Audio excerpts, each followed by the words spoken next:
Hello once again, it's the Jessica Brima channel. Thank you for stopping by. I just came by this video of conversations between Donald Trump and Oprah Winfrey years back. You know, when Oprah was still running the Oprah Winfrey show, I used to watch that show a lot. And I'm surprised at the things he told Oprah decades ago, the fact that these are still the same things that Donald Trump is saying these days. I just want you to listen, listen to it. You don't have to be his fan, or you don't have to be a Donald Trump's fan to appreciate what he's saying. No matter how much you hate him, you can't deny the fact that he's really making sense in this particular video. Just watch, just listen, and enjoy it. Unpopular, which may be right, but may be unpopular. Wouldn't necessarily have a chance of getting elected against somebody with no great brain but a big smile. This sounds like political presidential talk to me, and I know people have talked to you about whether or not you want to run. Would you ever? Probably not, but I do get tired of seeing the country ripped off. Why would you not? I just don't think I really have the inclination to do it. I love what I'm doing. I really like it. Also, it doesn't pay as well. No, it doesn't. But, I just probably wouldn't do it, Oprah. I probably wouldn't, but I do get tired of seeing what's happening with this country. And if it got so bad, I would never want to rule it out totally, because I really am tired of seeing what's happening with this country, how we're really making other people live like kings, and we're not. You've said, though, that if you did run for president, you believe you'd win. Well, I don't know. I think I'd win. I tell you what, I wouldn't go in to lose. I've never gone in to lose in my life. And if I did decide to do it, I think I'd be inclined. I would say that I would have a hell of a chance of winning, because I think people, I don't know how your audience feels, but I think people are tired of seeing the United States ripped off. And I can't promise you everything, but I can tell you one thing. This country would make one hell of a lot of money from those people that for 25 years have taken advantage. It wouldn't be the way it's been, believe me. But you might be classified as an Eastern Republican. Fair? Well, I guess you could say that, yes. Which means kind of a Rockefeller, Chase Manhattan Republican? I never thought of it in those terms. How do you define? Are you a Bush Republican? No, I think I'm really, the people that I do best with are the people that drive the taxis. Wealthy people don't like me, because I'm competing against them all the time, and they don't like me, and I like to win. The fact is, I go down the streets of New York, and the people that really like me are the taxi drivers and the workers, et cetera, et cetera. I mean, I really get Then why are you a Republican? I have no idea. I mean, I am a Republican because I just believe in certain principles of the Republican Party. You have flirted with the idea of politics. Now you're here at your first national convention. Does that get you interested in possibly making the plunge? Now you have to tell me something. Who told you I flirted? Well, I didn't know that I flirted. Well, you took out full-page ads in the New York Times to talk about your foreign policy. Some people would say... I do feel very strongly about the country. I love the country. You've become a role model in this country. The reason that your book sells, the reason that your board game sells, is because people are looking to leaders. People are looking for values, and you're one of the people. And you may dismiss it, but people are talking about, Donald Trump for president. What they're really talking about is Donald Trump, show us the way. Be the true white hat. I'm, again, somebody that has a good instinct financially. I have had historically. I've followed markets. I've been going in the right direction, whether it's New York real estate or stocks or whatever. I know from a common sense financial standpoint that something has to burst. When a country is losing billions and billions and billions of dollars a year, and when other countries are making hundreds of billions of dollars, something is going to burst, and it's going to start here. I know it. It's a question of when. To me, it's not a question if, it's a question of when. And unless we're going to solve our problem, and the problem is caused by our allies, unless we're going to solve that problem, this country is in very, very big trouble. And I'm not talking recession kind of trouble, I'm talking depression kind of trouble. Would you really like to take over and run the country as you have run your organization? I would much prefer that somebody else do it. I just don't know if the somebody else is there. I don't know if we have the kind of advocate that you need. We need major surgery. This country needs major surgery. Are you the surgeon? I think I do a fantastic job, but I really would prefer not doing it. Are you saying you will take it only if drafted? No, I'm not saying that. I'm saying that I hope that somebody comes along who can be an advocate, and I think that somebody will be so popular, But you haven't seen it. He or she will be the most, but I don't see it now. I wish that person were there. But again, I do know one thing. It's not a question. This country is losing hundreds of billions. It's not a question if, it's a question when. I have never understood how this is possible. I have never understood how somebody throughout this country didn't sue the United States government and have that overturned. I mean, you had people investors investing over a 10-year period for under a set of conditions, and this is, as I was talking before, playing the game. We're all playing by a certain set of rules. The rules were changed for the government, but they weren't changed for us. I mean, it was an incredible circumstance that happened, and people went bust by the hundreds of thousands, and I hope you weren't one of them in terms of that, but obviously you know a lot of people that were. They changed the rules on taxes, and you have some incredible situations where people guaranteed personally a stream of payments to be paid over a 10-year period based on a stream of tax benefits for perhaps a very good job, like a low-income housing development. Nothing wrong with that, a very positive thing. And after 2 years, they got wiped out with the taxes, and yet they still owed all of this money. And many of these people, most of these people, had to declare bankruptcy. They couldn't pay it. Candidate Donald Trump. Last Friday, he attended a fundraiser for Minnesota Governor Jesse Ventura. They also held a joint news conference. This looks like we're here to announce that Donald has been signed as the #1 draft pick of the team. No, I'm sorry.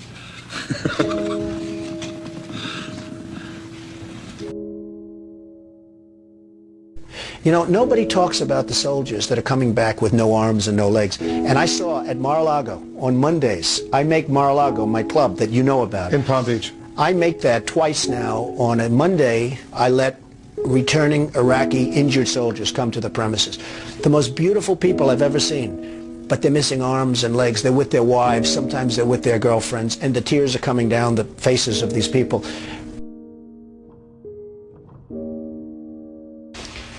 Well, I just hate what's happened to this country. We've gone to a country that's no longer respected. We're in a war that we should have never, and by the way, I'm worse than any hawk there is in terms of military and in terms of defending ourselves. But Saddam Hussein didn't knock down the World Trade Center. He had nothing to do with it. And there were no weapons of mass destruction. The other day, the head of 3M said that President Obama is anti-business. Do you get the same feeling that he does? Well, I don't know that it's anti-business or he just really doesn't know exactly what to do. And I'm afraid it probably is the second thing. I don't see him necessarily as anti-business. I think that he is not sophisticated in the ways of business. He hasn't dealt with the people that you've dealt with and that I've dealt with. I deal with China, as an example, a lot. It is never easy. And I've made some very big deals with the Chinese. I've come out on top. I've come out in great shape. I sell apartments to Chinese people. I get along great with them. It's not like, anti-China. I just think it's ridiculous that we allow them to do what they're doing to this country with the manipulation of the currency that you write about and understand, and all of the other things that they do. And frankly, if I were them and if I could get away with it, I'd take my hat off to them, frankly. They do get away with it. And I hire companies all the time, and it's so hard for our companies to compete against Chinese companies. I mean, these companies have such an advantage, whether it's glass for a curtain wall or whether it's, and you use the term because you know what's happened, sheetrock. I mean, they used to give us sheetrock, just give it. And everybody that was unfortunate enough to use Chinese sheetrock had problems. I mean, problems like where people were dying from it. The good news, Steve, our product is much better, but with the manipulation of their currency, it's very, very, very hard for our companies to compete. But I'll certainly do whatever is necessary and however I can help, whether they want me to make speeches, whether they want me to contribute, raise money, I'll do whatever I have to do. We need somebody great as a president. I know that you were mentioning that Aaron and I did a kind of an interesting video not that long ago in August about how things have fallen apart. But at that point, the only people who were saying it were us and you. I was saying it a long time ago. And frankly, they're talking about 50 basis points.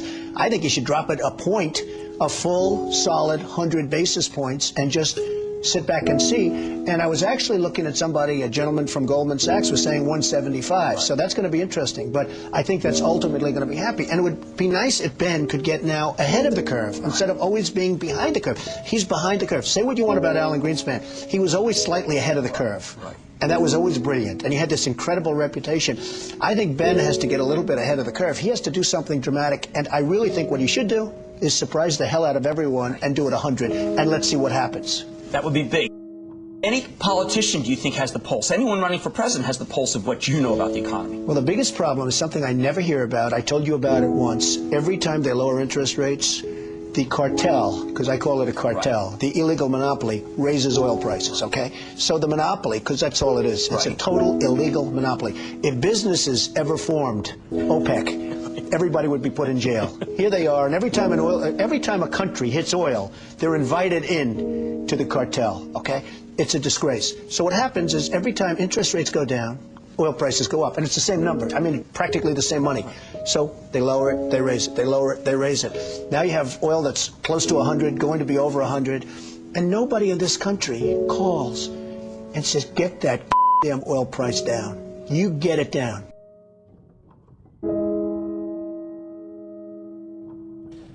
But I have to tell you that our country is in serious, serious trouble. We owe $17 trillion our debt.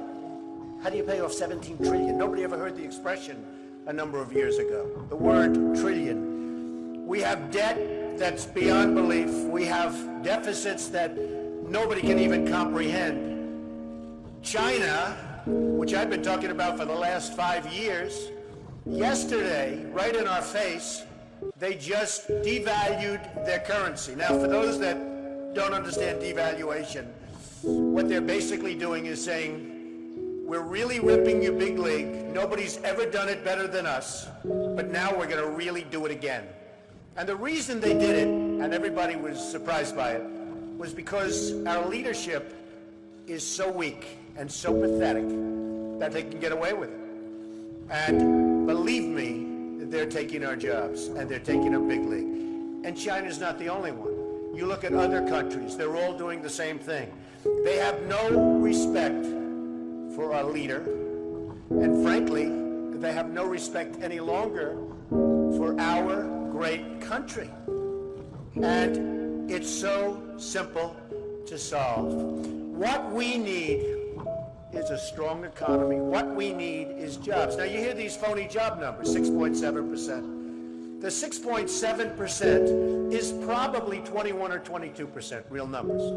When you give up looking for a job, it's like they consider you employed. It's amazing.